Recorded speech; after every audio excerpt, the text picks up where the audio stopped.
Selamat datang di channel Bukan Saran Keuangan. Channel yang membahas banyak hal dengan ringan dan santai, serasa kongko di kafe sambil engkopiang gopi bareng teman. Hari ini kita mau bahas apa ya? Ya udah langsung aja kita bahas Kluivert out. Kalian pasti nggak asing kan sama tagar Kluivert tot yang beberapa hari terakhir ini jadi trending topik di X atau yang dulu kita kenal sebagai Twitter. Ini fenomenal banget loh. Jarang sekali sebuah tagar bisa bertahan lebih dari 1 atau 2 hari, tapi yang ini sudah hampir seminggu masih nangkring di jajaran trending. Dan sepertinya masih akan terus berlanjut. Indikasinya jelas banget. Kita nggak perlu analisa yang rumit. Nggak perlu data statistik yang aneh-aneh. Atau mikir terlalu dalam. Ini artinya satu, mayoritas masyarakat pecinta sepak bola Indonesia menginginkan pergantian pelatih timnas. Sudah, sesederhana itu. Kalaupun ada suara-suara minor yang masih pengen mempertahankan Kluivert, saya yakin kalau kita survei, angkanya pasti di bawah 10%. Dan itu wajar kok. Nggak mungkin ada hal yang disetujui 100% oleh semua orang. Tapi angka 90% itu luar biasa besar. Selalu ingat pepatah lama, Vox Populi, Vox Dei, suara rakyat adalah suara Tuhan. Pepatah ini nggak cuma berlaku di dunia politik, tapi juga di banyak aspek kehidupan, termasuk dalam urusan suara para pecinta bola di tanah air. Nah, pertanyaannya, kenapa sih semua ini bisa terjadi? Kenapa amarah publik bisa sebesar ini? Mari kita telusuri bersama. Sebenarnya, kalau kita mau jujur, sejak awal penunjukan Patrick Kluivert untuk menangani tim nasional Indonesia, itu sudah merupakan sebuah kesalahan besar. Coba kita flashback sedikit. Timnas kita yang sebelumnya dilatih oleh Shin Tae-yong sedang membangun semuanya dari nol. Coach Tae membawa kita melangkah setapak demi setapak, membangun mimpi demi mimpi, hingga pada akhirnya kita semua, seluruh rakyat Indonesia, berani bermimpi untuk melihat bendera merah putih berkibar di Piala Dunia ke-2026.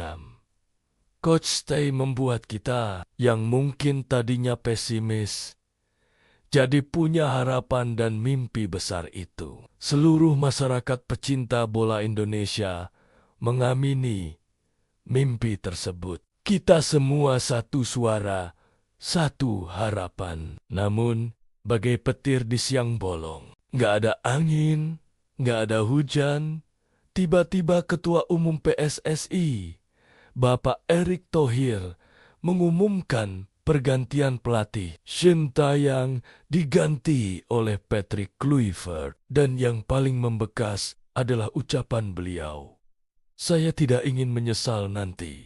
Kalimat ini, kalau kita artikan, jelas menunjukkan bahwa Pak Erick sangat yakin bahwa keputusannya mengganti Stay dengan Kluivert adalah pilihan yang terbaik. Ada dua hal yang bisa kita simpulkan dari sini. Pertama, di mata Pak Erick, Kluivert adalah pelatih yang lebih superior dibanding Shin Tae-yong. Kedua, Pak Erick percaya 100% bahwa dengan pergantian ini, Indonesia pasti akan menembus putaran final Piala Dunia ke-2026.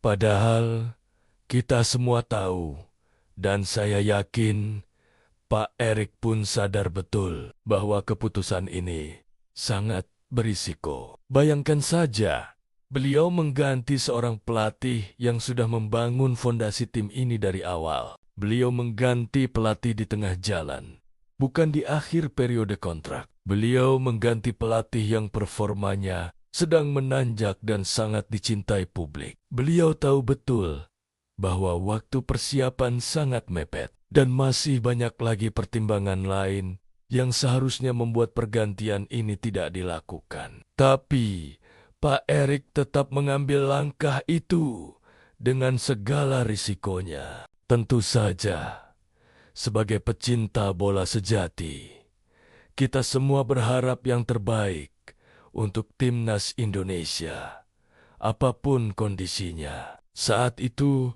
meski dengan berat hati, kita semua merelakan kepergian Coach Tay.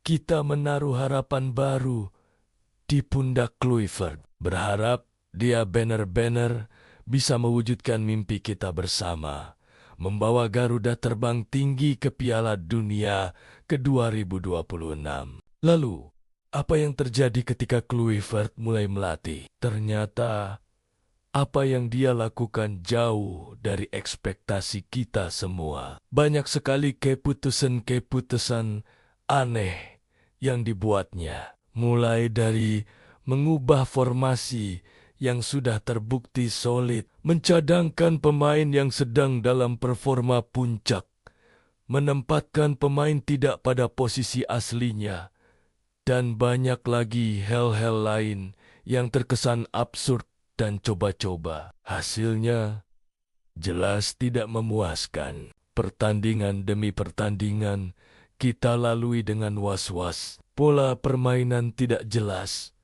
Semangat juang para pemain seakan meredup. Namun, kita semua, para supporter setia, tetap mencoba bersabar. Kita masih memendam harapan, masih terus memberikan dukungan.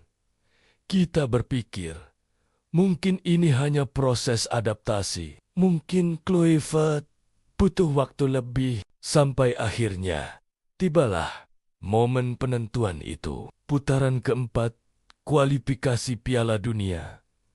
Lawan kita adalah Arab Saudi dan Irak. Dua pertandingan krusial yang menjadi gerbang terakhir menuju mimpi besar kita. Dan hasilnya, kita semua tahu. Timnas Indonesia gagal. Kita tidak mampu mengalahkan mereka. Mimpi untuk lolos ke putaran final Piala Dunia 2026 pupus.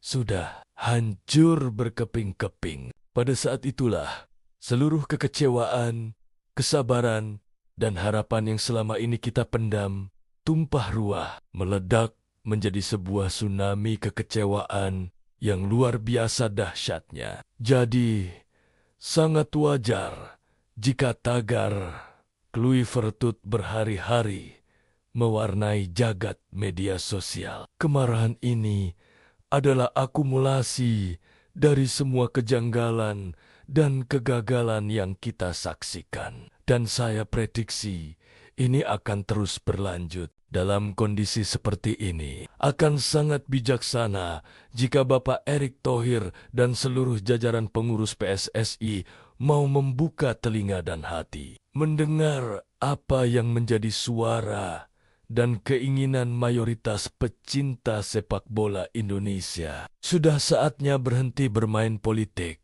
atau melakukan manuver-manuver lain yang tidak perlu. Suara supporter ini murni. Ini adalah suara kekecewaan dan cinta terhadap timnas. Belum lagi kita bicara soal dosa-dosa Kluivert yang lain. Setelah kegagalan fatal ini, apakah dia menunjukkan rasa penyesalan? Apakah dia meminta maaf kepada seluruh rakyat Indonesia? Tidak. Dia justru langsung pulang ke Belanda. Tidak mampir dulu ke Jakarta untuk memberikan pertanggungjawaban. Kita juga mendengar kabar bahwa dia seringkali baru datang 1 hari sebelum pertandingan. Ini semua menunjukkan dengan sangat jelas bahwa Kluivert bukanlah pelatih yang baik. Dia mungkin seorang striker top dunia pada masanya, legenda yang kita kagumi, tapi menjadi pemain hebat tidak otomatis menjadikan seseorang pelatih yang hebat. Dan faktanya, Kluivert gagal total sebagai pelatih timnas Indonesia. Pada akhirnya, kita semua tetap berharap yang terbaik untuk masa depan sepak bola Indonesia. Kita ingin melihat timnas kita bangkit kembali, tapi luka ini begitu dalam. Jika harus disimpulkan dalam satu kalimat, mungkin kalimat ini yang paling pas. Shin Tae-yong membangun mimpi, Kluivert menghancurkannya. Terima kasih sudah menonton video ini sampai habis. Apa pendapat kalian tentang situasi ini? Tulis di kolom komentar. Ya, jangan lupa like, share, dan subscribe channel ini agar kita bisa terus berdiskusi tentang sepak bola Indonesia. Sampai jumpa di video selanjutnya.